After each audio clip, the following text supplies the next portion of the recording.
So this next story that we're going to talk about now, it it kind of makes me want to kill myself.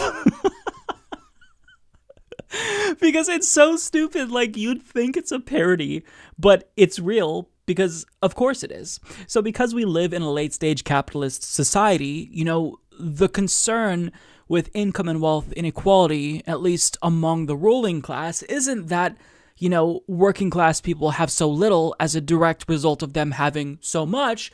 No, what they're concerned with, of course, is themselves. They're concerned that there is now discrimination against them being rich people, elites, the ruling class.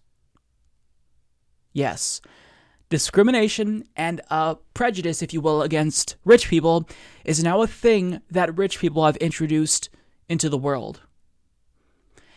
And one rich person in particular is taking this victim complex, this persecution complex, to the next level because she decided to write an entire book about how bad it is to be a rich person, titled We Need to Talk, a memoir about wealth. And in this book, as the New York Post explains, she is going to talk about how hard it is to be rich.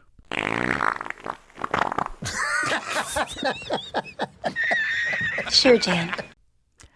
Okay, well, hey, I hope that rich people are watching this because I'm going to solve all of your problems right now. There's a really easy solution. Just give away all of your wealth. Stop being rich. Poor people can't stop being poor in spite of how difficult it is to be poor. So you can just stop being rich. Give away everything you own. We know that it's not that difficult to be rich. In fact, I know that you know that it's actually really nice to be rich. Because if it were so difficult to be rich, as difficult as you say it is, you would not be rich. You would give away your money and live more frugally. But because you have the wealth, now you want everyone else, as they have less and less, to think of you as more of a victim. Well, no, I'm sorry. Whatever problems you have as a rich person, it's not as bad because you have wealth. The insecurities that you may feel as a human being, those may still exist if you have money, but you also have money, so that therefore will make your life better. I mean, poor people have all of these same things. It's not like we're saying that you having money automatically means you're going to have a perfect life, but does it make your life better? Damn right it does. And we know it does because that's why you have so much money. If being rich was so difficult, then we wouldn't have rich people. They would give away all of their money if there was so much discrimination against them. But because people are flaunting their wealth so frequently in our late-stage capitalist society, it's not that bad to be rich. Not only are you able to consume until your heart's content, but you also are protected from the incoming climate catastrophe. If you live in a community where your drinking water is poisoned with lead pipes, you can just move. Literally, it's that easy. So, I mean, you have protection, you can have fun and do whatever you want, but apparently I don't know what I'm talking about because it's really difficult to be rich. So the New York Post put together a video where she kind of broke it down. She gave us the Cliff Notes version of her book, and this is pretty insufferable. When I was 25, I took a job at Microsoft and got really lucky. I met my husband, David, and the stock options I was granted were worth hundreds of thousands of dollars. 6 years later, when David joined a small, unknown startup called Amazon.com, I got lucky again. We both did. The company went public, we were in our early 30s, and we had tens of millions of dollars. Life must have been great, right? But soon I learned that millions of dollars doesn't have the power to change everything. My days weren't perfect. I was still me. I hadn't escaped my worries or insecurities. My feelings still got hurt. More than that, my identity and place in the world were at stake. People looked at me differently. After growing up with middle-class values, saving my pennies, wary of the rich, I was embarrassed. Over the last decades, I've worried about spoiling our children. I've been shocked to have friends ask for $25,000, and I've discovered that philanthropy isn't as straightforward as just writing a check. No one discusses these doubts and dilemmas, but there are millions of Americans like me.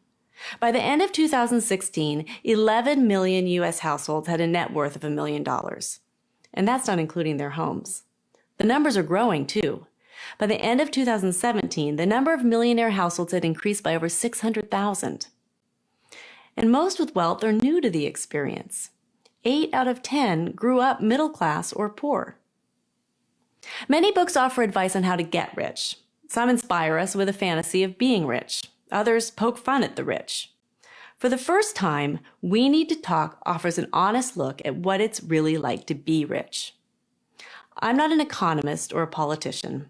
I'm not some poor little rich girl either. I'm telling my story to get us talking. And I interviewed 11 women and included their voices to offer different perspectives. We're learning to talk about gender, race, and sexual orientation. I hope to help us learn to talk about money, too. Conversations bring us together. Silence perpetuates divides and keeps us stuck in an us versus them mindset. When we need to remember what is fundamental, we're all 99% the same. Are you serious? Are you fucking kidding me? This lady can't be serious. Wow. I hate her so much. If she sees this, which she won't, but if she sees this, she's going to say, he's proving my point. Yeah, I hope you're discriminated against. I hope that people make fun of you for being rich. Because fuck you. Like, in case you missed it at the end, she literally compared gender, sexual orientation, and race to being wealthy. As if being wealthy makes you similarly situated to a marginalized community. As if being rich lends to a life of discrimination comparable to being a Black American. Oh my God. This lady is delusional. Now, a couple things she said stood out to me. She said, I hadn't escaped my worries or insecurities. My feelings still got hurt. Well, it's not like being rich is going to shield you from, getting your feelings hurt. You're still a human being, obviously. But we also have these same feelings of emotion. It's just the difference is that you have a lot of money to make you feel a lot better, right? So if your feelings get hurt, you can, go on a vacation as long as you want to. You can stop working for the rest of your life if your feelings get hurt, whereas the working class, they don't have that luxury. So it's not like we're saying, oh, well, you're a robot and all of your problems as an individual human being are solved if you're rich. Nobody's alleging that. But what we're saying is that all of the struggles of everyday life are not as big of an issue if you are rich, if you have that money, because obviously, she also said, over the last decade, I've been worried about spoiling my children. Oh, well, God. I was really feeling bad for the parents of children who live in Flint, Michigan, who haven't had clean drinking water in like 5 years. But you having to worry about spoiling your children too much, that really is a bigger issue. I mean, it must be so difficult to try to determine whether or not you're going to give your kids a $25,000 a month allowance or a $30,000 a month allowance. I mean, that must be such a difficult decision. I can't imagine what you're going through. No, this place is ugly anyway. You and me, we're family. Promise never to drift away. And no one's... Now, obviously, in that video, she didn't specifically establish why it's so difficult to be rich, because it's not. But the article kind of explores this a little bit further. And I want to get into that because there's some gems in this article as well. So as the New York Post's Kirsten Fleming writes, being extremely wealthy isn't the carefree, champagne-soaked free-for-all you might imagine it to be, at least according to Jennifer Risher. She and her husband, David, earned tens of millions of dollars in the tech world before the ages of 35 and suddenly found themselves in an elite tax bracket without a manual on how to navigate the potential pitfalls of isolation and strained social relationships. We see wealth from a really narrow perspective, the glitz, the glamour, and the greed, but we don't see the reality, Risher, 55, told the Post. Money is a taboo subject, but it really shouldn't be. The mother of two calls her new book a coming out as rich. What the fuck? something she had previously struggled with. Oh, you poor thing. But while she shied away from talking about it, she learned to embrace excess. Oh, I bet, including private jets, a lavish wardrobe makeover, and a second home in the Napa Valley.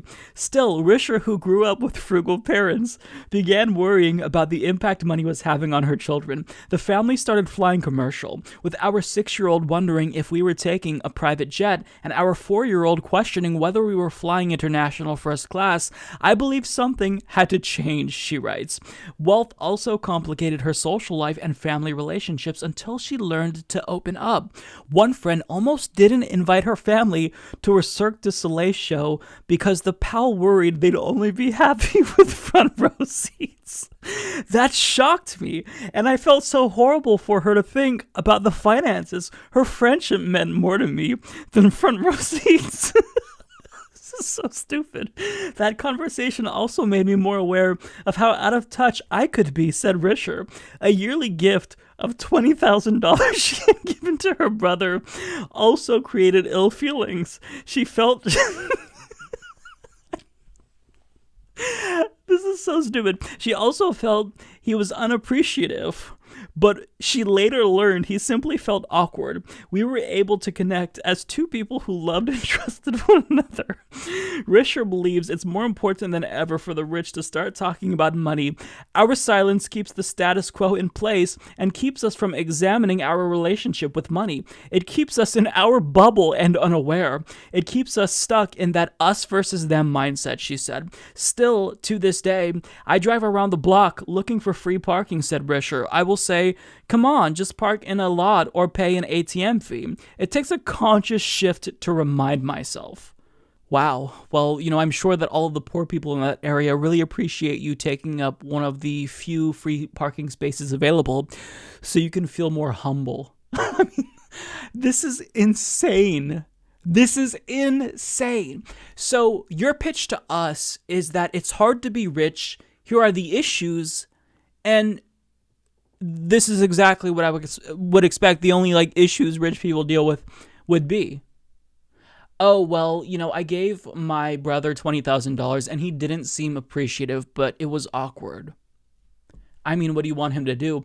$20,000 to a multimillionaire is nothing. Do you want him to get on the floor and kiss your feet? What do you want him to do? Have some perspective. That's so weird. Now, what I love is that she's so out of touch, she claims that if rich people don't open up and talk about their wealth and being rich, it keeps us in our bubble and unaware. So understand what she's saying here. In order to not be in a rich person bubble, she has to open up and talk about her rich. She has to explain to us what it's like to be rich. That's going to keep her out of her bubble. That's going to keep her humble, not actually socializing with people who are on the lower brackets on the income ladder, not actually talking to the peasants. It's her talking at us about how difficult it is for her to be rich. That's what's going to keep her out of her bubble.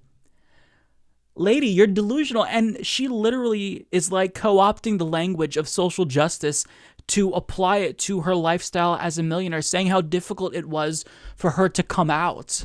Oh, well, I mean, I can only imagine. Look, when I told my family I was gay, I was told that I was a faggot and to kill myself, but I'm pretty sure it was more difficult for you coming out and telling people, hey, everyone, I have millions of dollars. What the fuck? This lady is psychopathic. And I love the story about how her friends almost didn't invite her to a Cirque du Soleil show because they were worried that they wouldn't be happy with front row seats. So it's not like they didn't invite you. They did invite you. I mean, I don't know what she's thinking, and her timing is really off. At a time when millions of Americans are losing their jobs because of this global pandemic, at a time when we have no idea how many families will be evicted come January 1st, because Trump's moratorium on evictions expires on December 31st. So on January 1st, millions of Americans are going to have to pay months worth of rent. Otherwise, they're going to be evicted. And she's releasing this book now, at this time, to explain to us how difficult it is to be rich. And she is likening her experience of being rich to the experience of marginalized groups like the LGBTQ community and black people. I mean, if your goal was to prove to us that rich people are just like everyone else, this is not going to help you out with that goal. And in that video, I forgot to mention this, but in the video we talked about earlier, she discussed how in her book she's talking, even though it's a memoir, she's talking to 11 other women. Like, I think that she was trying to get us to give her like a Yas Queen because she's talking to rich women. But look, I don't care what the identity is of the rich person. Fuck you. Pay your taxes. Stop being so fucking greedy. Stop being so narcissistic and self-centered as you are. And like, just shut the fuck up. People don't know how to put food on the table, and you're complaining about whether or not you may or may not be spoiling your children. Like, read the room, lady. Read the fucking room. What is wrong with you? Like, this is exactly what you expect from a late-stage capitalist society. Like, rather than actually talking about redistributing wealth, taxing these ghouls, like, we're trying to figure out a way to create some sort of social movement to be more accepting of rich people who have everything. You're not the victim. You're not being discriminated against. And to the extent that you are discriminated against, I think it's good. Because we live in a society where people are encouraged to flaunt their wealth. Like, go to YouTube's trending page and you see like a bunch of dickhead influencers, like with a thumbnail of them and a Lamborghini saying, I just bought my friend a new car, or I'm giving away this private island that I chose to buy. I mean, like, this is what we see. Like, people are flaunting their wealth. So, you know, if anything, to the extent that rich people are feeling like they should be quiet about their wealth, at a time when people can't put food on the table and they're losing their jobs, I'd say, yeah, that's probably a good idea. You should probably shut the fuck up right now. And I'm sorry if that makes me bigoted to tell you to shut the fuck up as a rich person. But, I mean, I don't know what you want from me. Who cares? Nobody cares that you are feeling, discriminated against because you're rich. Cry about it. Eat shit, lady. Like, fuck off.